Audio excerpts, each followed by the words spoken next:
ubu ntihakora ubwoko, hakora ubwonko. Ubuziranenge bwo kuri iyi si ntibubaho, kereka mu ijuru niho roho nsa zitongera gukora ibyaha.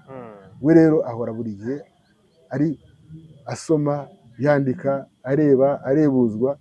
Niyo mpamvu ari kumvikana na Nyamwasa, kuko ibyo Nyamwasa akora asanga nanone byasubiza igihugu inyuma, ugasanga we ahanganye na Nyamwasa ati na biriya bintu ni nawe wabibyubatse, na biriya bifuti byinshi niwe wabizanye. Rujugiro ubwe ni amayobera, kubera ko uko yabayeho, uko yakuze, uko yakoze ni amayobera masa. Ariko icyo nzi cyo, Rujugiro ni umuhanga pe, azi kwinukiza hari amafaranga akayacakira. Uko abigenza, uko abigira, ni buri bugenge n'ubugenge bwako. Ariko Rujugiro njyewe kubera ko nkunda guhura n'abantu bavuye imihanda yose, numva bamuvuga baba bamubeshyera batamurikira.